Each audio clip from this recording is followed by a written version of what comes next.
Mercredi 10 mai 2023, Adorer le Créateur. Nous vous accueillons de nouveau sur votre chaîne L'Aventure dans la Parole pour une nouvelle expérience dans la connaissance de ce que Dieu a à nous révéler en ce jour. Merci de prendre le temps de consacrer les quelques minutes qui vont suivre autour de la parole de Dieu. Que nous soyons fortifiés et régénérés dans l'étude de cette séquence.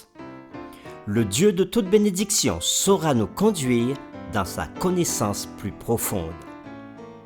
Le texte à mémoriser de cette semaine que nous vous invitons à dire avec nous se trouve dans Apocalypse chapitre 4, le verset 11. « Tu es digne, notre Seigneur et notre Dieu, de recevoir la gloire et l'honneur et la puissance, car tu as créé toutes choses et c'est par ta volonté qu'elles existent et qu'elles ont été créées. » Pourquoi faut-il adorer Dieu? Quelle relation y a-t-il entre l'adoration et la quoi? En quoi la question de l'adoration peut-il concerner le jugement divin? Les réflexions de cette semaine nous aideront à répondre à ces questions. Et aujourd'hui, nous le faisons avec la séquence l'Évangile, le jugement et la création. Regardez le message du premier ange, l'Évangile éternel. L'heure du jugement. Adorer le Créateur. Voyez comment ces idées sont étroitement liées. Lorsque nous nous trouvons devant notre Créateur au moment du jugement, seul l'Évangile nous donne une quelconque espérance. Il n'y a donc maintenant aucune condamnation pour ceux qui sont en Jésus-Christ, lesquels ne marchent point selon la chair, mais selon l'Esprit, nous dit Paul dans Romains chapitre 8, le verset 1er. Aucune condamnation maintenant, et certainement pas au moment du jugement. Le message de Dieu, en tant que Créateur, est si central à la vérité présente, surtout lorsque l'évolution, même lorsqu'elle est habillée en vêtements de chrétien, menace de détruire tout le fondement de la foi chrétienne.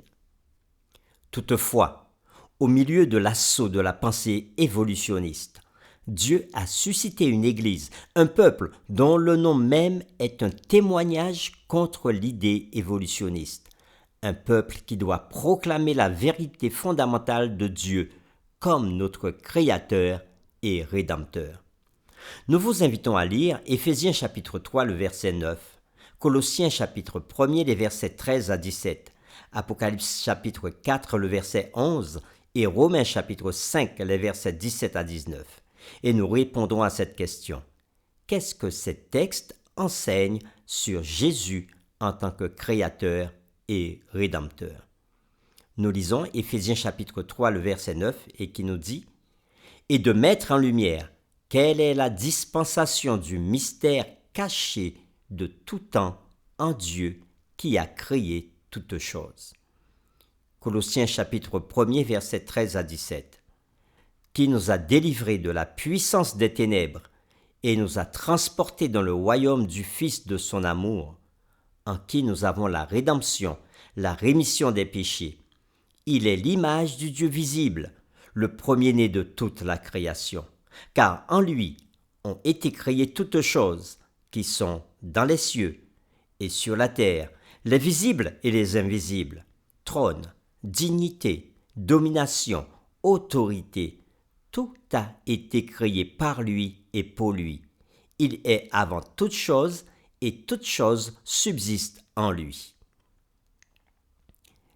Nous lisons Apocalypse chapitre 4, le verset 11. « Tu es digne, notre Seigneur et notre Dieu, de recevoir la gloire et l'honneur et la puissance, car tu as créé toutes choses, et c'est par ta volonté qu'elles existent et qu'elles ont été créées. » Romains chapitre 5, versets 17 à 19.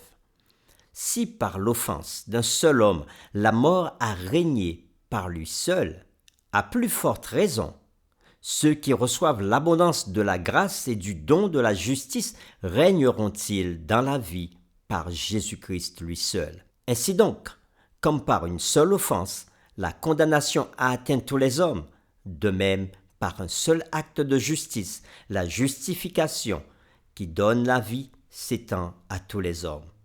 Car, comme par l'obéissance d'un seul homme, beaucoup ont été rendus pécheurs, de même, par l'obéissance d'un seul, beaucoup seront rendus justes. Après la lecture de Éphésiens chapitre 3, verset 9, Colossiens 1, 13 à 17, Apocalypse 4, verset 11 et Romains 5, 17 à 19, répondons à la question: qu'est-ce que ces textes enseignent sur Jésus en tant que créateur et rédempteur? Regardez à quel point Jésus en tant que créateur est étroitement lié à Jésus en tant que rédempteur. Dès que son rôle de créateur est diminué, comme le fait inévitablement la théorie de l'évolution, son rôle de rédempteur est également remis en cause. Jésus vient nous racheter du péché, de la mort et de la souffrance et de la violence, alors que le péché, la mort, la souffrance sont, comme l'enseigne l'évolution, des moyens même de la création. Dieu nous rachète-t-il du processus même qu'il a utilisé pour nous créer au départ? C'est un mensonge dangereux. Ce qui le rend encore pire, c'est que l'évolution se moque de l'idée même de la mort de Jésus sur la croix. Pourquoi? L'apôtre Paul établit un lien indissociable entre l'introduction du péché par Adam et la mort de Jésus. Comme nous l'avons lu dans Romains chapitre 5, les versets 17 à 19. Il y a donc un lien direct entre Adam et Jésus. Dans aucun modèle évolutionniste, aucun Adam sans péché n'aurait pu introduire la mort, parce que la mort et des millions d'années de mort étaient, soi-disant, les forces et les pouvoirs qui étaient nécessaires pour créer Adam au départ.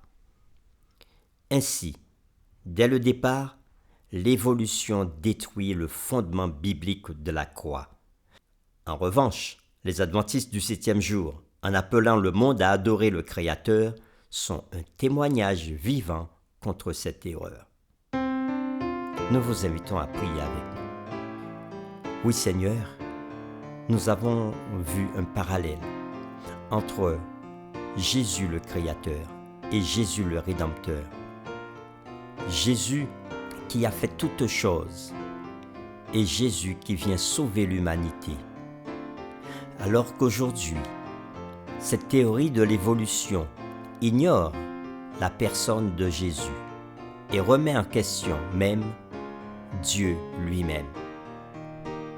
Cette théorie éloigne le cœur de l'homme du XXIe siècle de toi, ô Père. Mais ta parole, sur laquelle nous voulons appuyer notre foi, nous rappelle que Jésus est créateur et que Jésus est rédempteur. Et c'est à travers Jésus seul que nous pouvons trouver une solution face au péché, à la souffrance qu'il y a dans ce monde. Aide-nous à faire confiance à ta parole qui nous révèle Jésus dans toute sa personne et dans toute sa gloire. C'est en son nom que nous t'avons prié. Amen.